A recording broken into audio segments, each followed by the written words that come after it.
when you share feelings, you have someone as an audience, as a listener, who is going to react. And by and large, we refrain to protect ourselves from that reaction that will come, whether it is going to be in form of scrutiny, or in terms of advising, or in terms of controlling. And let's understand that this threat is not imaginary, it is very real. And as humans, we have trained ourselves from when we were little beings that how do I keep myself safe? And the best way to do is to have another imaginary shield around us where we keep our most difficult feelings, even some mundane feelings, to ourselves and not let them out. As a society, we have never normalized the idea of discussing such feelings. We have always glorified the idea of reaching for this success, dusting your pains off and walking off things. So it's a very overwhelming space and a very private space, and hence most people refrain from it. Often we stop ourselves from revealing our true feelings or emotions because of fear of rejection, fear of being judged, or fear of being disliked by others.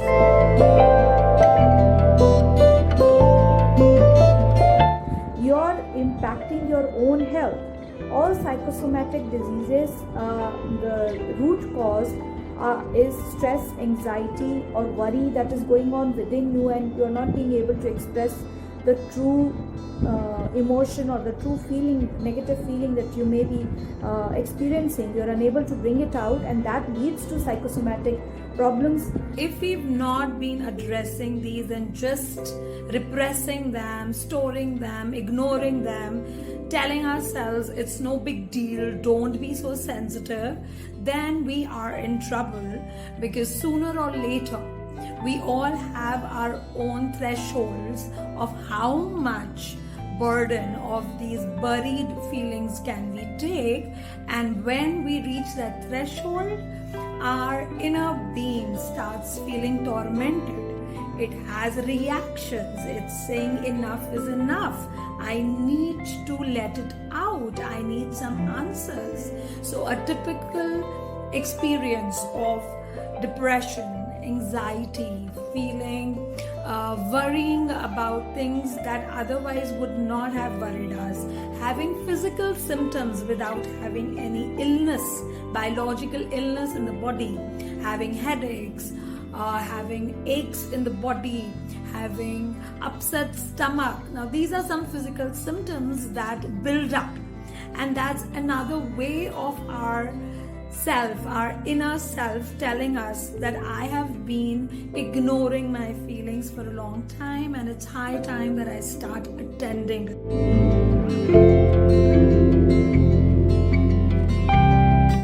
Now, as a talk therapist, I would absolutely assert on this point and say, yes, it is important. If you are going through some kind of an emotional distress, or you're feeling unhappy, low, or you're feeling burdensome inside within, then it is often better to talk about it rather than keeping quiet. Although that this is a subjective issue and some people deal it better by keeping silent.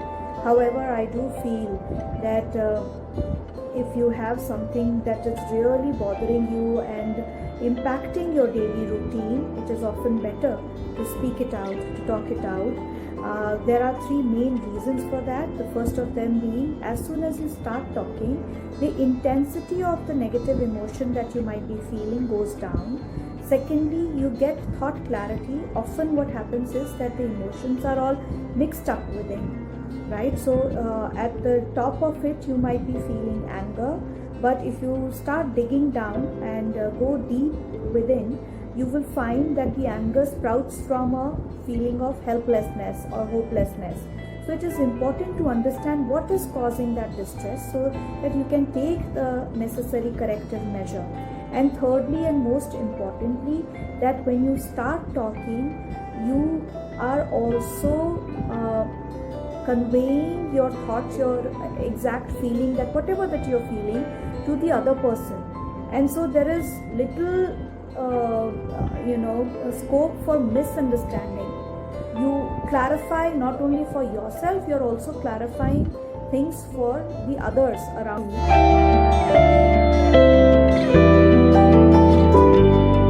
So everyone needs to trust their learning history.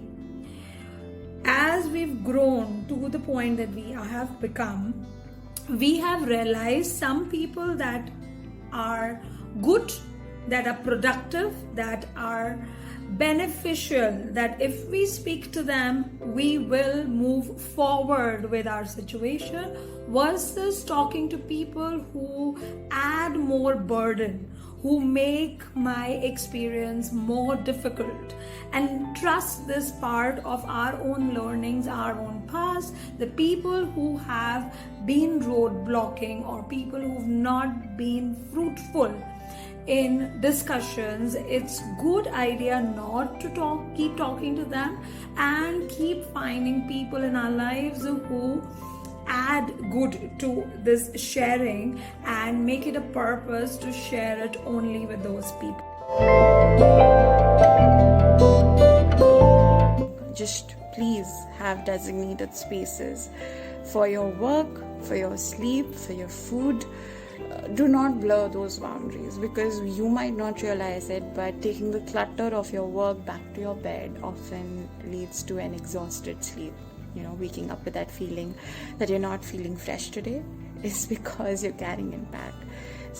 That is one thing. Second thing is having a good sleep hygiene. It's been suggested that at least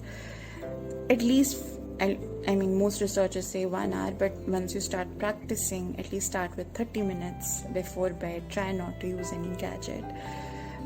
We have such an underrating for self-care, like taking one proper shower. When you're in the shower, be in the shower. Do not be like, okay, breakfast se banana hai or kaam pe karna hai, and the list and like that. Have one good meal, one proper meal, when you're not constantly Netflixing or anything. It's just like, be in the process of eating. Have that space for yourself. Have that me time. And that me time can differ from 10 minutes to 1 hour. That me time can include just simply listening to music, to people, those who indulge in physical exercise. We are all in for it. Go ahead. Have that physical exercise. But most importantly, do not neglect yourself. We like to dwell in our cozy nest, watch the world pass by. With fuzzy minds and bottled up emotions, we battle the darkness without an armor or safety net. If only we let tiny specks of light inside us. The sun's out, and there are many helping hands. Only if you choose to look. Those heavy boulders you carry don't belong to you. Shed them and share your worries. Expression is in our intrinsic nature. Don't suppress and stifle yourself. Splatter paint on your walls. Write a book. Find your passion in art. Vent till all that's troubling pours out from your system. Express yourself in whichever way. The medium hardly matters. Whatever you do, remember one thing. You are not alone. So remember that everyone is going through some struggle or the other. Everyone needs to talk. And if you take the initiative to start talking, find your own safe people. If be necessary, find professionals who are trained to be objective and to facilitate others' journey. So find those people, find your own social safety net, and keep going. Remember, you're not alone. There is always someone else who's going through the same problem that you are. So reach out.